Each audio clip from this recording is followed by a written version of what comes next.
शनिवार के दिन भोलेनाथ और शनिदेव की ये पावन कथा सुनने मात्र से जीवन के सारे दुख स्वयं मिट जाएंगे। दर्शक बंधु, आज शनिवार का पावन दिन है और आज हम आपको सुनाने जा रहे हैं भोलेनाथ और कर्मफल दाता शनिदेव से जुड़ी एक ऐसी प्राचीन और पावन कथा जिसे सुनने मात्र से ही मनुष्य के जीवन के बमे से बमे संकट टल जाते हैं। यह कथा है अहंकार के विनाश और भक्ति की शक्ति की। अगर आप भी अपने जीवन में सुख और शांति चाहते हैं तो शिव जी की इस कथा को अंत तक पूरा जरूर सुनिएगा। तो चलिए भोलेनाथ का नाम लेकर शुरू करते हैं यह पावन कथा। बहुत समय पहले की बात है, भारतवर्ष में बहादुरपुर नाम का एक बहुत ही सुंदर और समृद्ध नगर हुआ करता था। उस नगर की सुख और समृद्धि की चर्चा दूर दूर तक फैली हुई थी। बहादुरपुर का राजा था धीरेन्द्र कुमार। राजा धीरेन्द्र के पास धन दौलत, सेना और शक्ति की कोई कमी नहीं थी। उसका खजाना हमेशा सोने और चांदी से भरा रहता था। उसके महल की दीवारें बेशकीमती रत्नों से जड़ी थी। लेकिन कहते हैं ना कि जब इंसान के पास हद से ज्यादा पैसा और ताकत आ जाती है तो अक्सर उसका विवेक मर जाता है। राजा धीरेन्द्र के साथ भी यही हुआ था। राजा धीरेन्द्र कुमार बेहद घमंडी स्वभाव का था। उसे लगता था कि इस दुनिया में जो कुछ भी है वह उसकी अपनी ताकत और बुद्धि की वजह से है। वह भगवान, धर्म और कर्म जैसी बातों को नहीं मानता था। उसका मानना था कि जिसके पास पैसा है वही इस दुनिया का भगवान है। राजा का यह अहंकार दिन पर दिन बढ़ता ही जा रहा था। वह अपनी प्रजा को तुच्छ समझता था और साधु संतों का मजाक उड़ाना तो जैसे उसका रोज का काम बन गया था। राजा धीरेन्द्र की पत्नी का नाम मीरा देवी था। मीरा देवी राजा के स्वभाव से बिल्कुल विपरीत थी। वो बहुत ही धार्मिक, शांत और दयालु स्वभाव की महिला थी। उनके मन में भोलेनाथ के लिए अटूट श्रद्धा थी।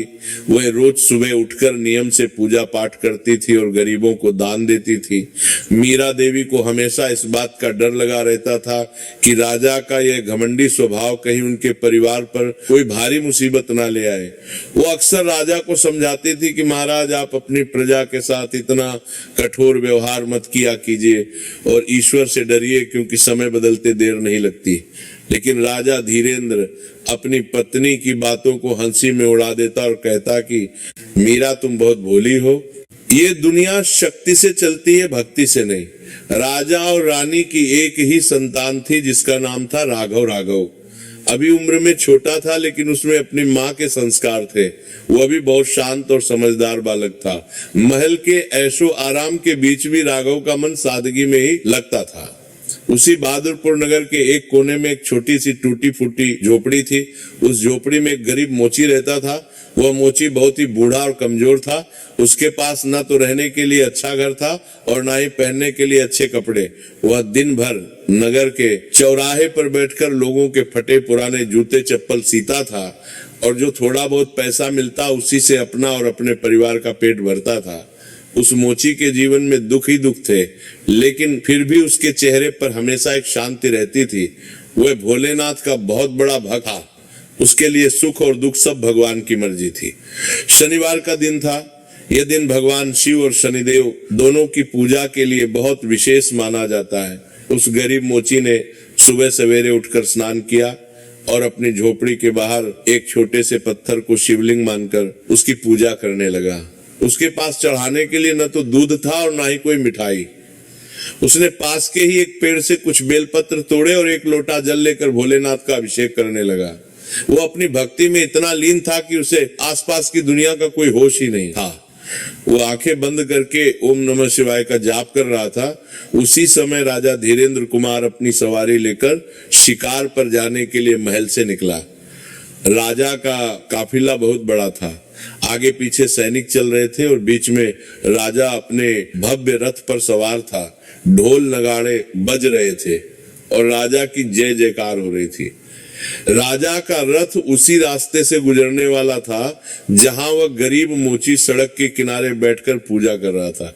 सैनिकों ने दूर से ही चिल्लाना शुरू कर दिया कि हटो हटो, महाराज की सवारी आ रही है, रास्ते से हट जाओ। सड़क पर चलने वाले सभी लोग डर के मारे किनारे हो गए और सर झुकाकर खड़े हो गए। लेकिन वो मोची अपनी पूजा में इतना मग्न था कि उसे सैनिकों की आवाज सुनाई ही नहीं दी। वो वैसे ही आंखें बंद किए बैठा रहा। राजा का रथ करीब आया। जब राजा ने देखा कि एक मामूली सा फटेहाल मोची उसके रास्ते में बैठा है और उसने राजा को देखकर भी अनदेखा कर दिया है, तो राजा का गुस्सा 7वें आसमान पर पहुंच गया। राजा ने अपने सारथी को रथ रोकने का आदेश दिया। रथ रुकते ही राजा धीरेंद्र गुस्से में नीचे उतरा और तेजी से उस मोची की तरफ बढ़ा। राजा ने वहां पहुंचकर देखा कि वो मोची एक साधारण से पत्थर पर पानी चढ़ा रहा है। राजा को ये देखकर और भी ज्यादा क्रोध आया। उसने अपनी लात से उस लोटे को ठोकर मार दी जो मोची के पास रखा था। पानी का लोटा दूर जा। मार्तिक तरम ने तराम के विदार के लिए, कोरो के लिए बत्तीन गिरा और पूजा की सारी सामग्री बिखर गई। लोटे के गिरने की आवाज सुनकर मोची की आंखें खुली। उसने सामने राजा को गुस्से में खड़ा देखा तो बुरी तरह घबरा गया। वो कांपते हुए हाथ जोड़कर खड़ा हो गया। राजा धीरेंद्र ने कड़कती हुई आवाज में कहा कि अरे मूर्ख, तुझे सुनाई नहीं देता? हमारे आने की डुगडुगी बज रही है, पूरी प्रजा सिर झुकाकर खड़ी है और तू यहाँ बीच रास्ते में बैठकर ये ढोंग कर रहा है। तेरी इतनी हिम्मत कि तूने बहादुरपुर के राजा का रास्ता रोका। मोची ने गिड़गिड़ाते हुए कहा कि महाराज, मुझे क्षमा कर दीजिए। मैं अपनी पूजा में लीन था, इसलिए मुझे आपके आने का पता नहीं चला। मेरा इरादा आपका अपमान करने का बिल्कुल नहीं था। मैं तो बस अपने भोलेनाथ की आराधना कर रहा था। आज शनिवार है, इसलिए मैं शनिदेव और शिव जी से प्रार्थना कर रहा था कि वह हम सब पर अपनी कृपा बनाए रखें। मोची की बात सुनकर राजा धीरेंद्र जोर जोर से हंसने लगा। उसने कहा कि कृपा, अरे पागल, देख अपनी हालत, तू दाने दाने को मोहताज है, फटे हुए कपड़े पहनता है और फिर भी तू सोचता है कि तेरा ये पत्थर का भगवान तेरी मदद करेगा। अगर तेरे भगवान में इतनी ही शक्ति होती तो तू आज महलों में राज कर रहा होता। मेरी तरह देख मुझे, मैं ना तो पूजा करता हूँ और ना ही किसी के सामने हाथ फैलाता हूँ, फिर भी मेरे पास सब कुछ है। ये सब मेरे बाहुबल का नतीजा है। राजा का घमंड बोल रहा था। उसने मोची का अपमान करते हुए कहा कि आज के बाद अगर तूने कभी भी मेरे रास्ते में ये पूजा पाठ का नाटक किया तो मैं तुझे इस नगर से बाहर फेंकवा दूंगा। याद रखा गया है। इस पूजा पाठ का बात करेंगे, बात करेंगे, बात करेंगे, बात करेंगे। इस पूजा पाठ का नाटक किया। इस नगर में सिर्फ राजा धीरेंद्र का हुक्म चलता है, किसी भगवान का नहीं। इतना कहकर राजा ने उसे शिवलिंग रूपी पत्थर को भी ठोकर मारने के लिए अपना पैर उठाया। मोची ये देखकर चीख पड़ा। वह राजा के पैरों में गिर गया और बोला कि नहीं महाराज, ऐसा अनर्थ मत कीजिए। आप मुझे मार लीजिए, मुझे सजा दे दीजिए, लेकिन मेरे प्रभु का अपमान मत कीजिए। भगवान शिव बहुत दयालु हैं, लेकिन अगर उनका तीसरा नेत्र खुल गया तो सृष्टि का विनाश होते देर नहीं लगती। और आज तो शनिवार है। शनिदेव न्याय के देवता हैं। वो अहंकार को कभी माफ नहीं करते। आप राजा हैं, प्रजा के पिता समान हैं। आपको ऐसा व्यवहार शोभा नहीं देता। मोची की ये बात राजा को तीर की तरह चुभ गई। एक मामूली मोची उसे ज्ञान दे रहा था। राजा ने गुस्से में मोची को एक जोरदार धक्का दिया। वह बेचारा कमजोर मोची दूर जाकर गिरा और उसका सिर एक पत्थर से टकरा गया, जिससे उसके सिर से खून बहने लगा। राजा ने हंसते हुए कहा कि देख लिया आपने भगवान का न्याय। तू मुझे ज्ञान दे रहा था और सजा तुझे मिली। अब पढ़ा रहे यहीं और पुकार अपने भोलेनाथ को, देखता हूँ कौन आता है तुझे बचाने। इतना कहकर राजा धीरेंद्र वापस अपने रथ पर सवार हुआ और वहां से आगे बढ़ गया। राजा के जाने के बाद भी वहां काफी देर तक धूल उड़ती रही। वह मोची दर्द से करा रहा था, लेकिन उसके मुंह से अभी भी हे शंभू, हे भोलेनाथ ही निकल रहा था। उसने किसी तरह खुद को संभाला, लड़खड़ाते हुए उठा और बिखरी हुई पूजा सामग्री को समेटने लगा। उसकी आंखों में आंसू थे, लेकिन ये आंसू अपने दर्द के नहीं बल्कि राजा के उस व्यवहार के लिए थे जो उसने भगवान के प्रति किया था। उसने आसमान की तरफ देखकर हाथ जोड़े और कहा कि हे प्रभु, राजा को सद्बुद्धि देना। वह अपने मद में अंधा हो गया है। उसे नहीं पता कि उसने आज क्या कर दिया है, लेकिन नियति कुछ और ही तय कर चुकी थी।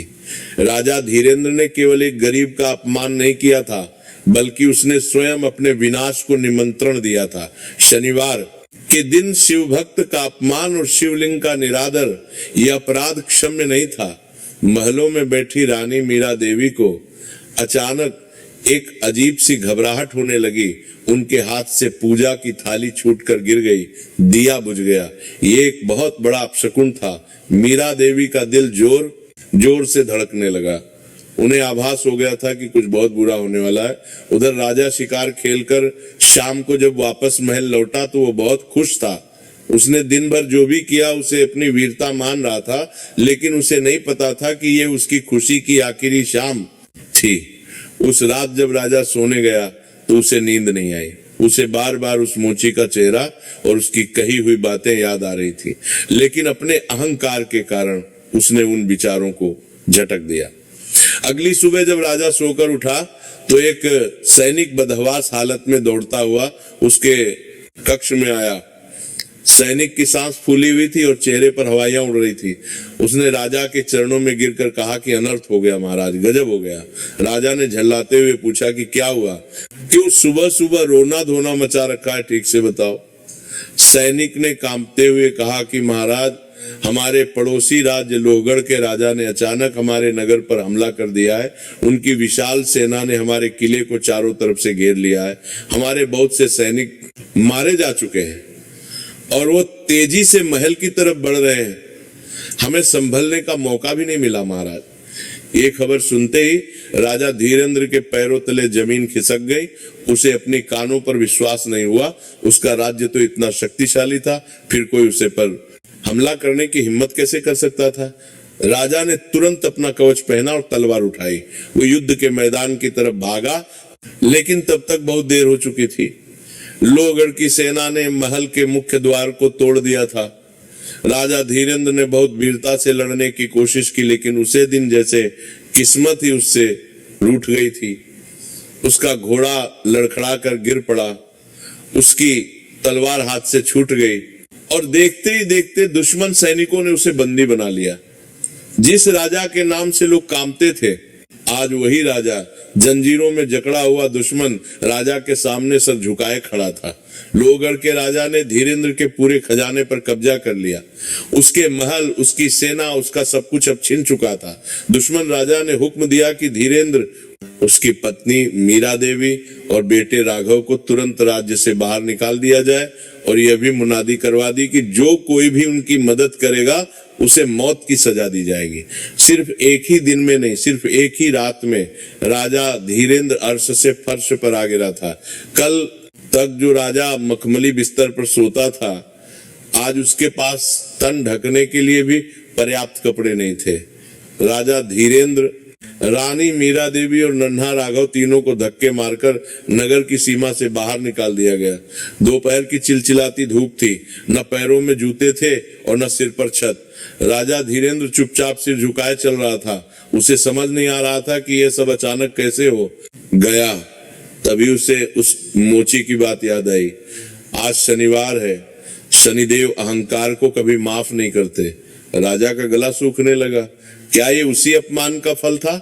लेकिन उसका अहंकारी मन अभी भी अपनी गलती मानने को तैयार नहीं था। चलते चलते वे लोग एक घने जंगल में पहुंच गए। भूख और प्यास से राघव का बुरा हाल था। वो बार बार अपनी माँ से पानी मांग रहा था। मीरा देवी की आंखों से आंसू बह रहे थे। वो अपने बेटे की हालत देख नहीं पा रही थी। उन्होंने राजा से कहा कि स्वामी राघव को बहुत प्यास लगी है, कहीं से थोड़ा पानी मिल जाता तो उसके प्राण बच जाते। राजा धीरेंद्र ने चारों तरफ देखा, लेकिन वहां दूर दूर तक पानी का नामो निशान नहीं था। वह लाचार होकर एक पेड़ के नीचे बैठ गया।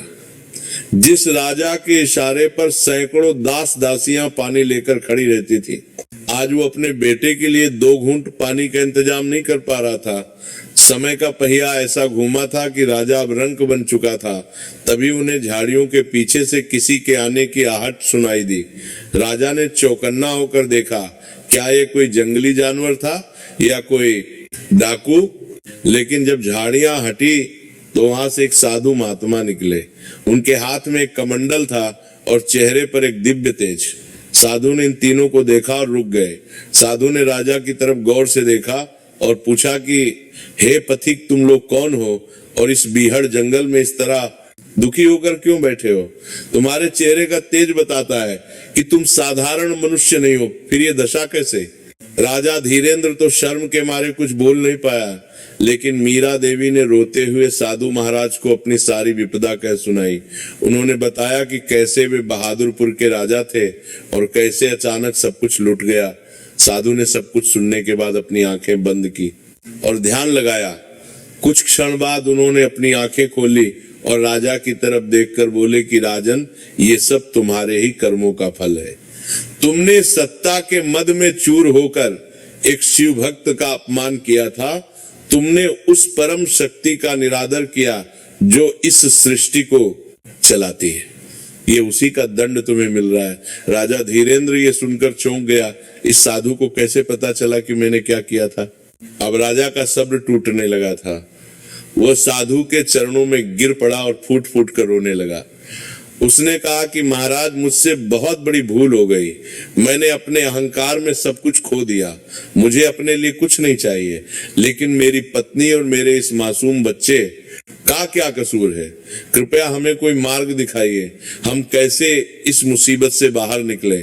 साधु महाराज ने राजा को उठाया और कहा कि राजन, भोलेनाथ बहुत दयालु है। अगर तुम सच्चे मन से पश्चाताप करो तो सब कुछ ठीक कर सकते हैं, लेकिन ये रास्ता आसान नहीं। महाराज, दंडी होगा।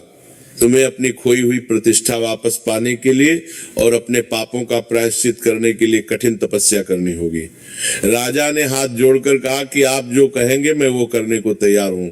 साधु ने कहा कि तुम्हें यहाँ से उत्तर दिशा की ओर जाना होगा। वहाँ एक प्राचीन शिव मंदिर है जो अब खंडहर बन चुका है। तुम्हें वहाँ रहकर उस मंदिर का जीर्णोद्धार करना होगा और रोज नियम से शनिवार के दिन विशेष पूजा करनी होगी। और याद रखना, जब तक तुम्हारे मन से अहंकार का एक एक कचरा निकल नहीं जाता तब तक तुम्हारी परीक्षा खत्म नहीं होगी। राजा धीरेंद्र ने साधु के वचनों को गांठ बांध लिया। उसने अपनी पत्नी और बेटे को साथ लिया और साधु के बताए रास्ते पर चल पड़ा। रास्ता बहुत कठिन था। कटीली झाड़ियां, ऊबड़ खाबड़ रास्ते और जंगली जानवरों का डर, लेकिन अब राजा के पास और कोई चारा नहीं था। कई दिनों तक चलते रहने के बाद उनके पैरों में छाले पड़ गए थे। शरीर थक कर चूर हो चुका था, लेकिन वो रुके नहीं। आखिरकार कई दिनों की कठिन यात्रा के बाद उन्हें वह खंडहर मंदिर दिखाई दिया। वो मंदिर वाकई बहुत जर्जर हालत में था। उसके चारों तरफ जंगल उगाया था और मंदिर की दीवारें टूट रही थी। लेकिन उस सुनसान जंगल में भी उसे जगह एक अजीब सी शांति थी।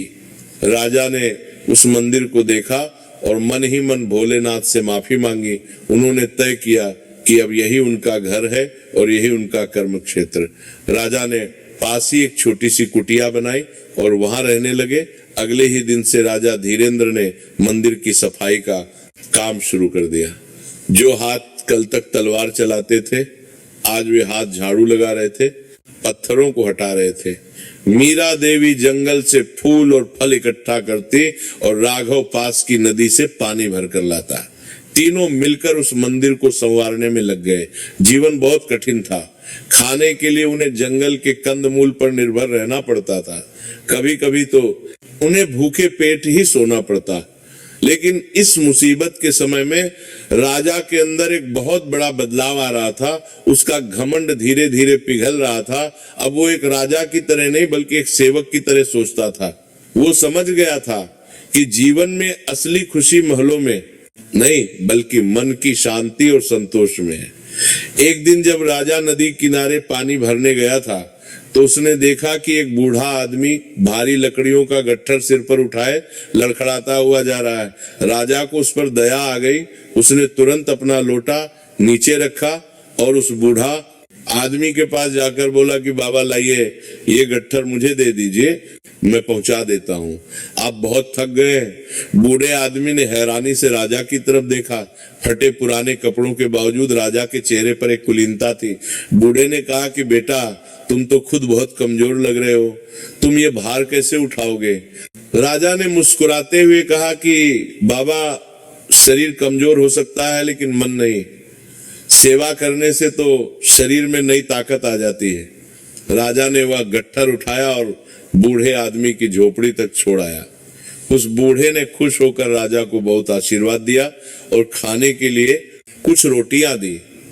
राजा को उन रोटियों में जो स्वाद आया वह उसे अपने राजमहल के 56 भोग में भी कभी नहीं मिला था। उस बूढ़े बाबा के दिए हुए भोजन को ग्रहण करने के बाद राजा धीरेंद्र, रानी मीरा देवी और नन्हे राघव ने उस रात बड़े ही चैन की नींद ली। हालांकि बिस्तर कठोर जमीन का था और छत के नाम पर सिर्फ आसमान था, लेकिन उस भोजन में जो तृप्ति थी उसने उनकी सारी थकान मिटा दी थी।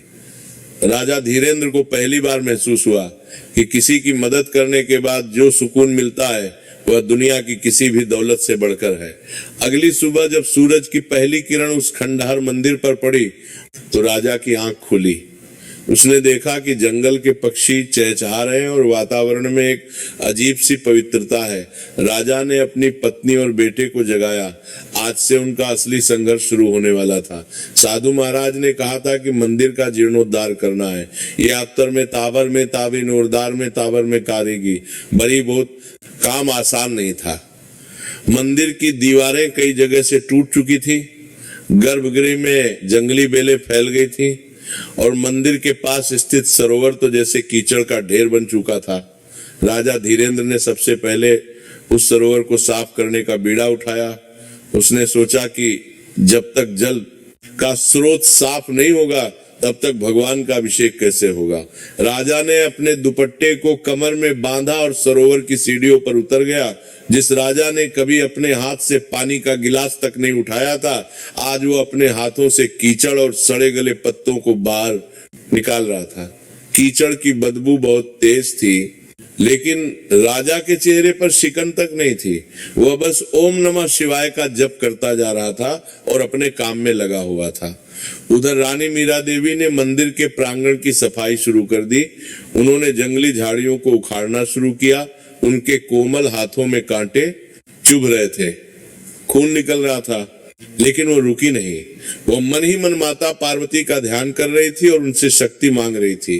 नन्हा राघव भी चुप नहीं बैठा। वो अपने छोटे छोटे हाथों से कंकड़ पत्थर बीनकर एक तरफ ढेर लगा रहा था। दोपहर होते होते तीनों थक कर चूर हो गए थे। भूख के मारे पेट में चूहे कूद रहे थे, लेकिन खाने के लिए कुछ नहीं था। राजा ने सरोवर से थोड़ा पानी पिया और अपनी पत्नी से बोला कि मीरा, तुम राघव का ख्याल रखो, मैं जंगल में जाकर कुछ फल या कंदमूल ढूंढता हूँ। राजा जंगल की तरफ निकल पड़ा। वो कई घंटों तक भटकता रहा, लेकिन उसे खाने लायक कुछ भी नहीं मिला। हर तरफ सिर्फ कटीली झाड़ियां और सूखे पेड़ थे। राजा को निराशा होने लगी। उसे लगा कि क्या भगवान अब भी उससे नाराज हैं? क्या उसकी परीक्षा अभी खत्म नहीं हुई? तभी उसकी नजर एक ऊंचे पेड़ पर पड़ी जिस पर कुछ जंगली बेर लगे हुए थे। राजा के चेहरे पर चमक आ गई। वो पेड़ पर चढ़ने की कोशिश करने लगा। कई बार फिसला, हाथ पैरों में खरोंचे आई, लेकिन अंत में वो कुछ बेर तोड़ने में सफल हो गया। वह खुशी खुशी बेर लेकर वापस मंदिर आया। तीनों ने मिल बांट कर वो खट्टे मीठे बेर खाए और अपनी भूख मिटाई। दिन बीतते गए। राजा और उसका परिवार रोज सुबह से शाम तक कड़ी मेहनत करता। धीरे धीरे मंदिर का स्वरूप बदलने लगा। जो जगह कल तक भूतों का डेरा लगती थी, अब वहां सफाई और पवित्रता नजर आने लगी थी। राजा ने सरोवर को इतना साफ कर दिया था कि अब उसमें से साफ पानी निकलने लगा था, लेकिन मुसीबतें अभी कम नहीं हुई थी। मौसम बदलने लगा था। आसमान में काले बादल घिरने लगे थे।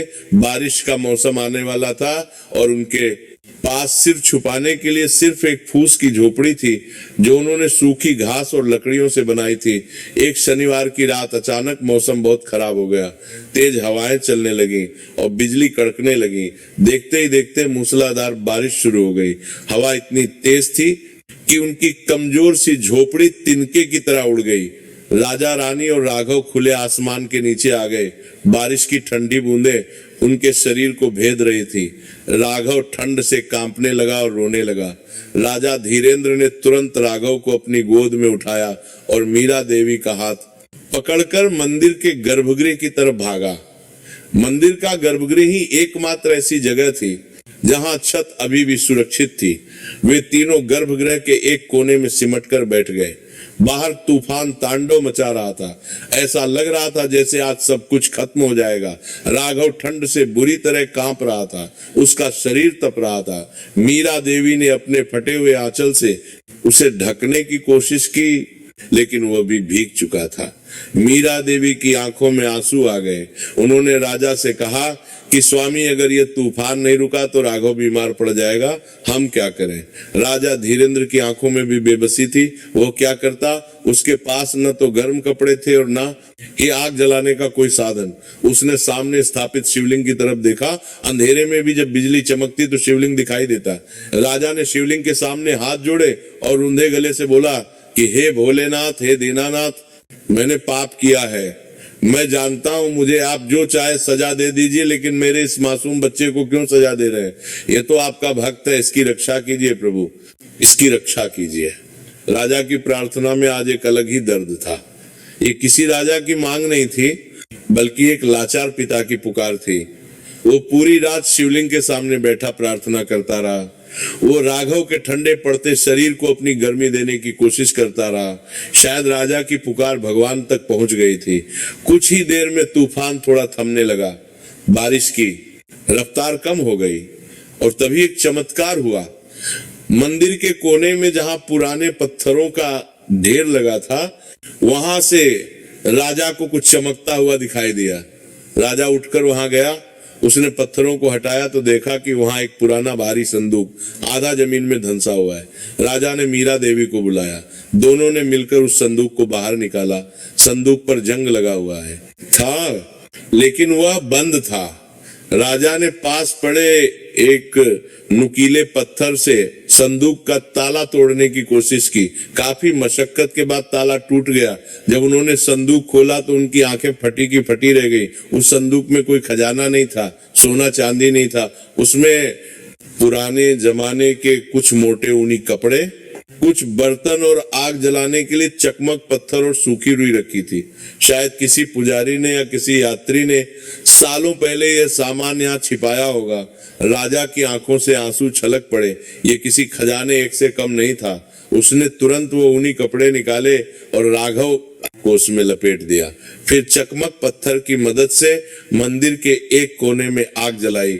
आग की गर्मी मिलते ही राघव की कंपी कम हुई और वह चैन से सो गया। राजा और मीरा देवी ने भगवान शिव का कोटि कोटि धन्यवाद किया।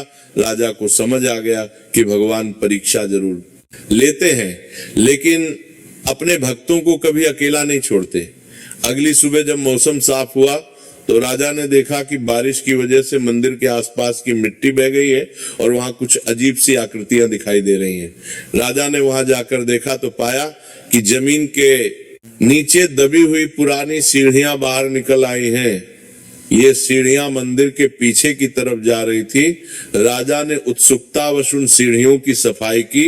सीढ़ियां नीचे एक तहखाने की तरफ जा रही थी। राजा ने हिम्मत करके नीचे जाने का फैसला किया।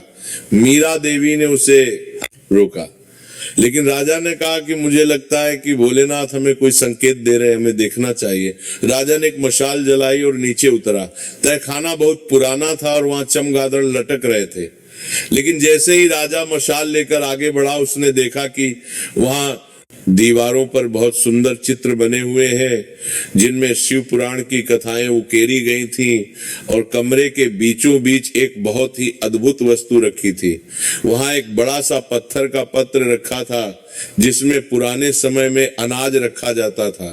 राजा ने उस पत्र में झांक कर देखा तो उसमें अभी भी कुछ पुराना अनाज सुरक्षित बचा हुआ था। ये उस समय का अनाज था जिसे विशेष लेप लगाकर रखा जाता था ताकि वह सालों तक खराब ना हो। राजा समझ गया कि भगवान ने उनके भोजन का प्रबंध भी कर दिया है। वह खुशी खुशी ऊपर आया और मीरा देवी को ये बात बताई। अब उनके पास रहने के लिए थोड़ा सहारा और खाने के लिए अनाज था। राजा का विश्वास और दृढ़ हो गया। समय का चक्र चलता रहा। राजा धीरेंद्र पूरी तरह बदल चुका था। उसका अहंकार पूरी तरह खत्म हो चुका था। अब वो एक तपस्वी की तरह जीवन जी रहा था। उसकी दाढ़ी बढ़ गई थी, बाल जटाओं की तरह हो गए थे, लेकिन उसके चेहरे पर एक ऐसा तेज आ गया था जो पहले राजसी मुकुट पहनने पर भी नहीं था। एक दिन शनिवार की शाम थी। राजा और उसका परिवार शनिदेव और भोलेनाथ की पूजा की तैयारी कर रहा था। तभी उन्हें मंदिर के बाहर से किसी के कराहने की आवाज सुनाई दी। राजा तुरंत बाहर गया। उसने देखा कि एक कोढ़ी जिसके पूरे शरीर पर घाव थे और कपड़े चिथड़े हो चुके थे, वह मंदिर की सीढ़ियों पर पड़ा तड़प रहा था। उसके घावों से मवाद बह रहा था और मक्खियां भिन भिना रही थी।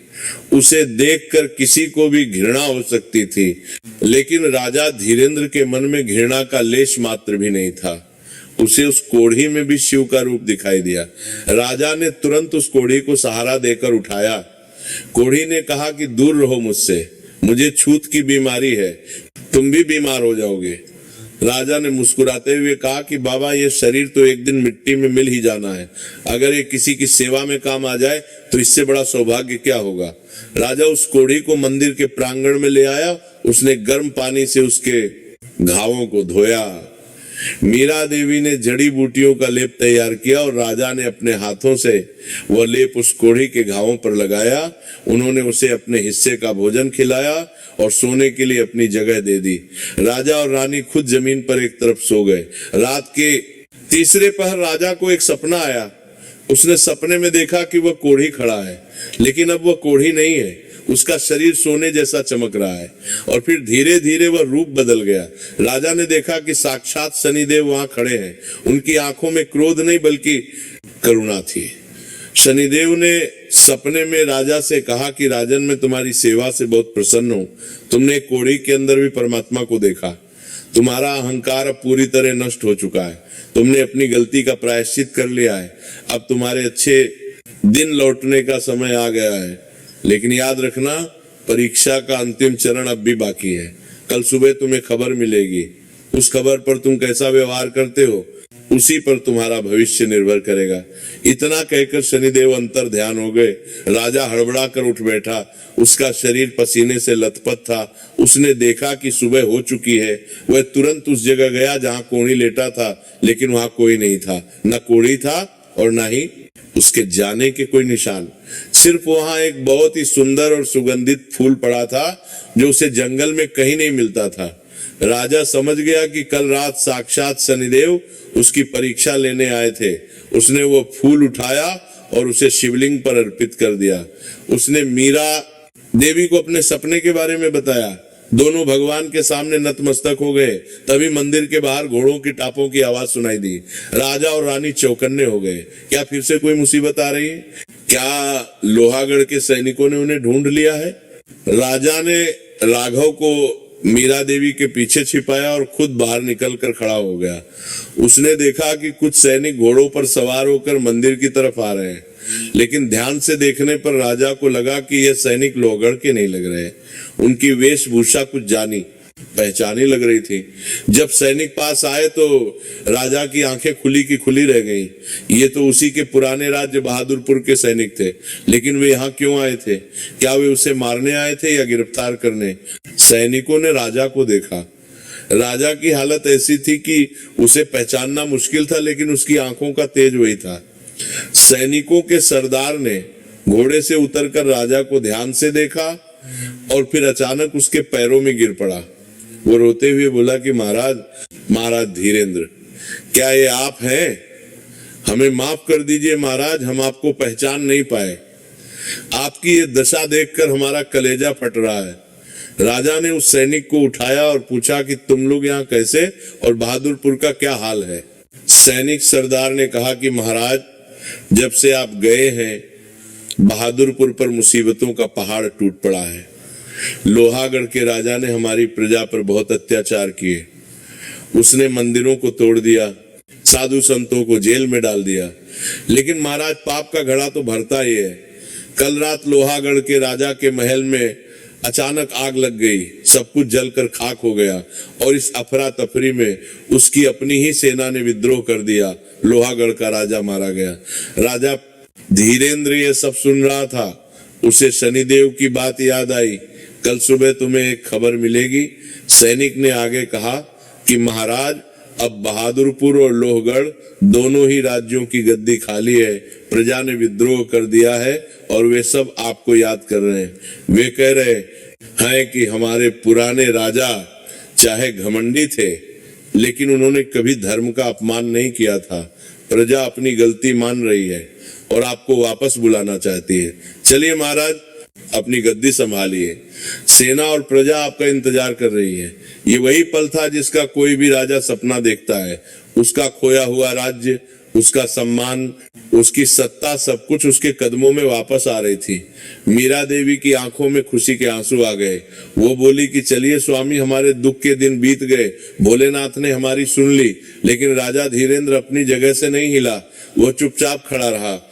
उसके चेहरे पर ना तो खुशी थी और ना ही उत्साह। सैनिक और मीरा देवी उसे हैरानी से देख रहे थे। राजा ने गहरी सांस ली और बोला कि नहीं, मैं वापस नहीं जाऊंगा। ये सुनकर वहां सन्नाटा छा गया। मीरा देवी ने चौंक कर पूछा कि आप ये क्या कह रहे हैं स्वामी? ये हमारा राज्य है, हमारा घर है, हमें वापस जाना चाहिए। राजा धीरेन्द्र ने मंदिर की तरफ देखा और फिर मुस्कुराते हुए बोला कि मीरा, मेरा असली घर अब ये महल नहीं बल्कि ये मंदिर है। जिस सत्ता ने मुझे अंधा बना दिया था, जिस कुर्सी के कारण मैंने भगवान का अपमान किया, मैं उसे आज मैं दोबारा नहीं झेलना चाहता। मुझे यहाँ जो शांति मिली है वो मुझे सोने के सिंहासन पर कभी नहीं मिली। मैं अब राजा नहीं हूँ, मैं तो बस महादेव का एक तुच्छ सेवक हूँ। तुम राघव को ले जाओ, इसे राजा बना देना। मैं यही रहूंगा अपने भोलेनाथ की सेवा में। राजा का यह त्याग देखकर देवता भी आकाश से फूल बरसाने को आतुर हो गए। यह थी परीक्षा की वह अंतिम घड़ी जिसका जिक्र शनिदेव ने किया था। जब इंसान के पास सब कुछ वापस आ जाए तब वो उसे ठुकरा सकता है या नहीं।